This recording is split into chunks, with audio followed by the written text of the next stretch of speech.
జగన్ బురద యాత్ర మొన్న విజయవాడ, నిన్న గుంటూరు జైలు దగ్గర, ఈరోజు పిఠాపురం. అయితే ఈ బురద రాజకీయాలు మానుకోడా? సరే వెళ్ళిన దగ్గర ఎవరికైనా సరే సహాయం అయినా చేస్తున్నాడా? అయితే ఈ విషయాలపై మనతో మాట్లాడటానికి సూర్యదేవ్ లత గారు ఉన్నారు. వారిని అడిగి తెలుసుకుందాం. మేడం నమస్తే. నమస్తే మేడం, జగన్ యొక్క బురద యాత్ర చూస్తూనే వస్తున్నాం. ఎక్కడికి వెళ్ళినా సరే ఒకటే ఒక మాట, పథకాలు వచ్చాయా, అవి వచ్చాయి, ఇవి వచ్చాయని మాట్లాడుతున్నాడు. కానీ అక్కడ సంబంధం లేని మాటలు మనం చూస్తూ వస్తున్నాం. విజయవాడ వరద సంబంధించి వచ్చినప్పుడు ఆయన ₹1 విరాళం ప్రకటించాడు. కానీ అది ₹1 కూడా ఎక్కడికి వచ్చిందని తెలియదు. గతంలో కూడా ఇలానే 50 లక్షలు ప్రకటించాడు. ఇప్పటికీ ₹1 కూడా రాలేదు. అయితే నిన్న చూస్తే ఏదైతే నందిగామ సురేష్ని వెళ్ళి పలకరించే దగ్గర కూడా మనం చూసాం. అక్కడ కూడా ఇవే మాటలు. ఈరోజు పిఠాపురం. అసలుకి ఈ బురద రాజకీయాల్ని, ఈ బురద యాత్రని ఎలా చూడాలంటే ఏం చెప్తారు? జగన్మోహన్ రెడ్డికి ఇప్పుడు ఎలా అనిపిస్తుంది అంటే ఏదో ఒకటి బురద రాజకీయాలు మొన్నటి వరకు జైలు యాత్రలు, ఇప్పుడు వరద యాత్రలన్నీ స్టార్ట్ చేస్తున్నారు. ఏదో ఒక యాత్ర అనేది ఉంటే కానీ ఆయన బయట రాడు. సరే ఏదైనా వచ్చి ఆయన ప్రజలకు చేస్తున్నాడా, ప్రజలకు ఎక్కడైనా సహాయపడుతున్నాడా అంటే ఎక్కడా లేదు. ఎందుకంటే ₹1 ఇస్తానని చెప్పి వరద బాధ్యతలు కానీ ఒక ప్రచారం చేసి చెప్పి వెళ్ళాడు మీడియా ముఖంగా. ఎక్కడ పంచాడు, ఎవరికి ఇచ్చాడు? ఒకవేళ సీఎం రిలీఫ్ ఫండ్కి ఇచ్చాడా, ఒకవేళ గవర్నర్ దీనికి పంపించాడు, అంటే ప్రధానమంత్రి ఫండ్స్కి ఏమైనా పంపించాడు, ఎక్కడ పంపించాడు, ఎవరికి ఇచ్చాడు, లేకుంటే ఆయన ఏమైనా చేశాడా అనేది చూస్తే ఎక్కడా కూడా ఆయన ఇంకా వచ్చి ప్రజల్లోకి వచ్చి ధైర్యం చెప్పాల్సింది వెళ్ళి ఆయన ఇంకా ఊరికే ఒక అరగంట గంట వచ్చి ప్రెస్ మీట్ పెట్టి మనం ఎన్నో గేట్లు బుడమేర గేట్లు అని లేపేశారు అని చెప్పి చెప్పటం కానివ్వండి. అంటే ఆయనకి ఎలాగ అనిపిస్తుంది అంటే అన్నమయ్య దీనికి ఆయన జరిగింది కదా, వాళ్ళు చేశారు కాబట్టి ఇక్కడ కూడా అది ఉంటుందనేది ఆయనకి అంటే అవగాహన ఆ మాత్రం ఉన్నట్టే మనకు తెలుస్తుంది. సరే అదే అవగాహనతో ఆయన అక్కడ మాట్లాడటం జరిగింది. గళ్ళు పడిన దానికి నువ్వు గేట్లు అనేయటం మాట్లాడటం అనే దానికి చాలా తేడా ఉంది. సరే ఆ రకంగా మాట్లాడాడు, వెళ్ళిపోయాడు. మళ్ళా తర్వాత నిన్న జైలు యాత్ర పెట్టుకున్నాడు. జైలు యాత్రకి వెళ్ళొచ్చిన తర్వాత జైలు యాత్రకి వెళ్ళొచ్చిన వార్నింగ్ ఇచ్చాడు. నేను మా అధికారం వచ్చిన తర్వాత మేము ఏమైనా చేస్తాం, చంపనా కూడా మేము చేస్తామని అంటే ఇంకా బ్లంట్గా వాళ్ళు ఇచ్చిన వార్నింగ్ ఆ రకంగానే ఉంది.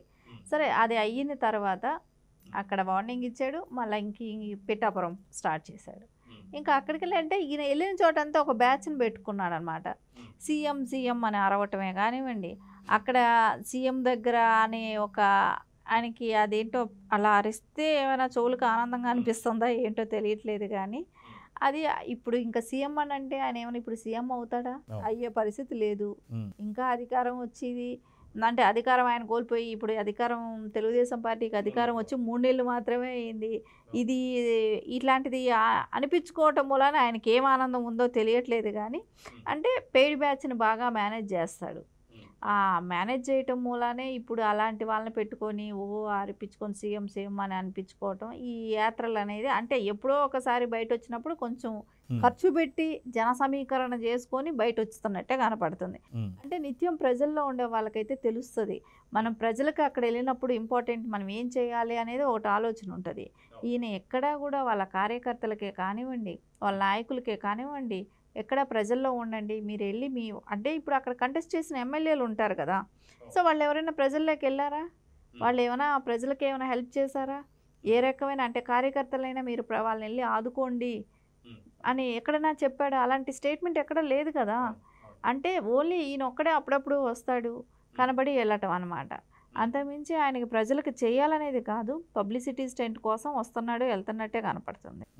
అయితే మనం చూసుకుంటే గతంలో కూడా విజయవాడ వచ్చినప్పుడు అసలుకి చంద్రబాబు నాయుడు గారి యొక్క గవర్నమెంట్ విఫలమైపోయింది, సహాయ సహకారాలు జరగలేదని చెప్పేసి అక్కడ విజయవాడలో. ఇప్పుడు పిఠాపురం డిప్యూటీ సీఎం సంబంధించే ప్రాంతానికి వచ్చేసి ఇక్కడ పవన్ కళ్యాణ్ వేస్ట్ ఏమీ చేయలేదు అని చెప్పి మాట్లాడుతున్నాడు. కానీ ఇదే పవన్ కళ్యాణ్ 6 కోట్ల విరాళాన్ని ఇచ్చాడు. కానీ జగన్ ఇప్పటికీ ₹1 కూడా ఎవరికి ఇచ్చినట్టు మనకు కనిపించలేదు. అసలు ఎందుకు ఈ యాత్రలన్నీ అంటే ఏం చెప్తారు? అంటే ఇప్పుడు అడ్మినిస్ట్రేషన్ గురించి మాట్లాడినప్పుడు అందరూ పిచ్చాళ్ళు మాట్లాడుతున్నారని అనుకోవాలి జగన్మోహన్ రెడ్డిని. ఎందుకంటే నారా చంద్రబాబు నాయుడు గారికి అడ్మినిస్ట్రేషన్ తెలియదట, ఈయనకి తెలుసట. అంటే ఇది చెప్తే ఎవరైనా నవ్వుతారు అనే ఆలోచన కూడా లేదు. ఆ! అట్లాంటి మాటలు మాట్లాడుతున్నాడు అనంటే ఆయనకున్న అడ్మినిస్ట్రేషన్ అవగాహన ఉండబట్టి అంత పెద్ద వరదలొచ్చినా ఈరోజు విజయవాడ మళ్ళా నిలదొక్కుకోగలిగింది. ఈరోజు ఈ పరిస్థితిలో మళ్ళా ప్రజలందరూ గూడా స్వేచ్ఛగా ఉండగలుగుతున్నారు. ఇంకొకటి ఏంటంటే వ్యవస్థ మొత్తం పనిచేసింది. ఆయన నీళ్ళలో దిగి తిరగబట్టి వ్యవస్థ మొత్తం కదిలింది. వ్యవస్థ మొత్తం పనిచేసింది. వెంటనే క్లీనింగ్ అయింది. సిటీ కానివ్వండి, వాళ్ళ ఇల్లు కానివ్వండి, అన్ని రకాలుగా వాళ్ళకి ఫుడ్ కానివ్వండి, ఏదైనా యుద్ధ ప్రాతిపదికన ఆయన పనిచేశారు కాబట్టి అలాంటి అంటే ఆయనకున్న అవగాహనే కానివ్వండి, ఆయన ఏదైనా ఒక విపత్తు వస్తే ఎలా ఎదుర్కోవాలని ఉన్న ఒక అవగాహనతో ఆయన ఆ రకంగా చేశారు. అది తెలిసి అంటే అందరూ పొగుడుతున్నారు. నేనెళ్ళి ఏదో ఒకటి మాట అని రావాలి. అంటే ఈయన ఓ పెద్ద మేధావిలాగా ఆయనంతటా ఆయన అనుకుంటే సరిపోదు కదా! ప్రజలు గుర్తించాలి. ఇంకా వేరే అపోజిషన్ పార్టీ వాళ్ళైనా ఎవరైనా అనుండాలి. జగన్మోహన్ రెడ్డి చాలా ఆయన అడ్మినిస్ట్రేషన్ చాలా బావుంటదని ఎవరైనా అనుండాలి. అది ఎవరు ఇప్పటివరకు వాళ్ళ పార్టీ వాళ్ళే కూడా అనట్లేదు. వాళ్ళ పార్టీ వాళ్ళైనా కూడా నారా చంద్రబాబు నాయుడు గారి అడ్మినిస్ట్రేషన్ బావుంటదని ఆ రోజా లాంటి వాళ్ళు కూడా చెప్పిన వాళ్ళు ఉన్నారు కదా! అవును. చాలా మంది పార్టీ వీడి కూడా బయటకొచ్చేవాళ్ళు చాలా మంది. బయటకొచ్చి చెప్పిన వాళ్ళే చాలామంది ఉన్నారు కదా! అలాంటి వ్యక్తిని పట్టుకొని అడ్మినిస్ట్రేషన్ తెలీదు అని మాట్లాడాడంటే ఆయన అవగాహన ఆ మాత్రమే ఉందనేది అనిపిస్తుంది. ఇంకా పవన్ కళ్యాణ్ గారి దగ్గరికెళ్ళేసి అక్కడ ఇది బాగోలేదు అని చెప్పి మాట్లాడుతున్నాడు. అంటే ఆయనకి ఏదైనా ఇప్పుడు విపత్తు అనేది వచ్చింది అక్కడ. సార్ ప్రజల్ని ఏ విధంగా ఆదుకోవాలి? ఇప్పుడు రాజకీయాలు పక్కన పెట్టాలి. పక్కన పెట్టి ప్రజల్ని ఏ విధంగా ఆదుకోవాలి? ఇప్పుడు అక్కడ ఏదైనా కావాలని వరదలనేది ఎవరు సృష్టించరు కదా! అది సృష్టించినప్పుడు నువ్వు అక్కడెళ్ళి మనం ఏ రకంగా చేయాలి? ఇంకే రకంగా చేస్తే బావుంటదని ఒక సజెషను. అలాంటిది ఏదైనా ఉండాలే కానీ ఎళ్ళిపోయి అప్పుడు నువ్వు వెళ్ళి పార్టీల మీద ఉన్న అక్కసుతో, నాయకుల మీద ఉన్న అక్కసుతో వెళ్ళి ఏది పడితే అది మాట్లాడితే ఎవరి మటుకి ఏమనుకుంటారు అంటే ఈయనకు ఫుల్‌గా అవగాహన లోపం అనేదైతే అందరికీ అనిపిస్తుంది. అంటే ఇంకా రాజకీయాలు. అవును. మీరన్నట్టు అవగాహన లోపం ఒకటే కాకుండా సరైనటువంటి ఒక ప్లానింగ్ కూడా లేదేమో అనుకోవాలి. ఎందుకంటే మనం చూసుకుంటే విజయవాడకి సంబంధించి బాబు గారు వచ్చారు. పూర్తి యంత్రాంగం వచ్చింది. అన్నీ సరిగ్గా పనులు జరుగుతున్నాయి. సహాయ సహకారాలు అన్నీ జరుగుతున్నాయి. అక్కడికి ఒక 2 రోజులు అయిపోయిన తర్వాత బురదలో దిగాడు. ఫస్ట్ టైం ఆ క్రెడిట్ బాబు గారికే చెప్పాలి. జగన్‌ని బురదలోకి దింపిందంటే బాబు గారని. అదే అయిపోయింది. ఇక్కడికి వచ్చేసరికి పిఠాపురానికి అక్కడ బాబు గారు వచ్చారు, పవన్ కళ్యాణ్ గారు వచ్చారు. అందరూ వచ్చిన తర్వాత వచ్చాడు. అయితే ఎప్పుడన్నా సరే ప్రతిపక్ష పార్టీ ఎలా ఉండాలి అంటే ఏదైనా ఆపద ఉన్నప్పుడు ముందుంటే ఎవరన్నా గుర్తిస్తారు. అందరూ వచ్చి వెళ్ళిపోయిన తర్వాత రావడానికి కూడా ఏదో ఒక సరైన ప్లానింగ్ లేదా అంటే ఏమంటారు?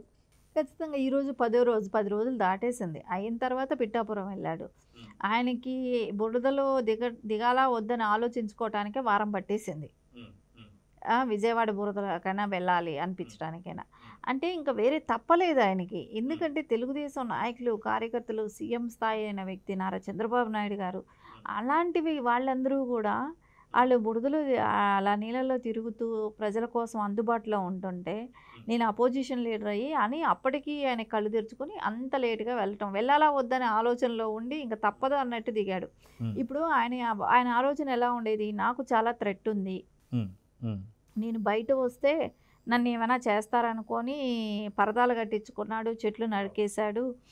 గులకరాలి డ్రామాలను, కోడికత్తి డ్రామాలు ఇవన్నీ చేశాడు. ఇప్పుడేమైంది? ఇప్పుడు లేదా అది?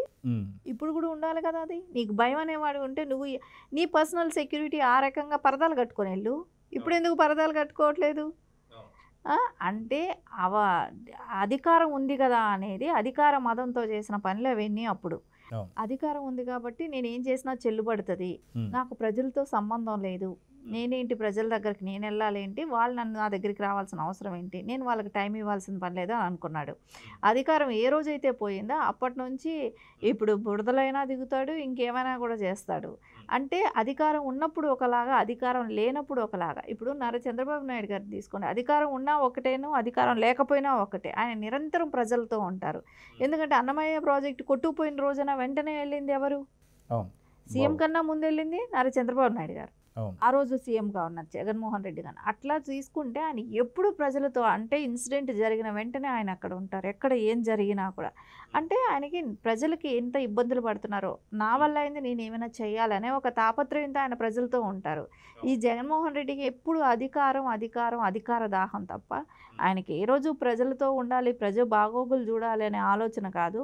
ఇప్పుడు ఎందుకు వస్తున్నా అంటే మళ్ళా నేను ప్రజల్లో ఏదో ఇలాంటి డ్రామాలు ఇలాంటివి ఏమైనా చేస్తే నెక్స్ట్ ఇంకో 5 ఏళ్లలో మళ్ళా నన్ను ఏమైనా సీఎం చేస్తారేమో అనే ఒక దీంతో వస్తున్నాడు. అది ప్రజలకు చూసారు కానీ నువ్వు 5 ఏళ్ళు సీఎంగా ఉంటే ఏ రోజు నువ్వు ప్రజలను పట్టించుకో, హెలికాప్టర్ పర్యటనలు చేశావు. ఇలాంటివి జరిగినప్పుడు ఏ రోజు నువ్వు ఈ నీళ్ళల్లోకి రాలేదు, ఏ రోజు తిరగలేదు. ఇప్పుడు కూడా అట్లీస్ట్ వాళ్ళ కార్యకర్తలకి నాయకులకు కూడా పిలుపు ఇవ్వలేదు. వెళ్ళి మీరు ప్రజలను ఆదుకోండి, మీ తగిన సహాయం మీరు చేయండి అనే మాట ఇప్పటికి కూడా అనలేదు. అలాంటప్పుడు ప్రజలు ఎలా నమ్ముతారు? ఇవంతా ఒక డ్రామా అనేది ప్రజలకు కూడా తెలుసు. మొత్తానికి ఈ బురద లేదా జైలు రాజకీయాలని మీరు ఎలా చూస్తారు? హిట్ అంటారా, ఫట్ అంటారా? అంటే జైలు రాజకీయాలు ఎంతసేపు కూడా అండి వాళ్ళ సొంత లాభం కోసం చేసిన పనులు ఇవన్నీ. అంతేగాని వాళ్ళేదో ప్రజా శ్రేయస్సు కోసమో దేశ శ్రేయస్సు కోసమో చేసిన పనులు కాదు కదా. సో అందుకని అది హిట్ అని ఎలా అనగలుగుతాము? అది ప్రజలు తీసుకుంటే ప్రజల దగ్గర వాళ్ళు ఏదో మన్ననలు పొందాలనుకున్నప్పుడు ప్రజలకు అన్నీ తెలుసు కాబట్టి అది ఫట్టే అవుతుంది. వీళ్ళు చేసే నటనంతా తెలుసు కాబట్టి అది ఫట్టే అవుతుంది కదా. సో చూద్దాం మేడం, ఖచ్చితంగా మీరు అన్నట్టు అటు జైలు రాజకీయాలు కావచ్చు లేదా ఇటు బురద రాజకీయాలు కావచ్చు, రెండు కూడా ఫ్లాపే. మొత్తానికి ఎంత ప్రయత్నించినా సరే కనీసం ఒక చిన్న వెలుగులోకి కూడా రాలేకపోతున్నాడు జగన్. చూద్దాం ఏం జరుగుతుందో. నమస్తే. నమస్తే.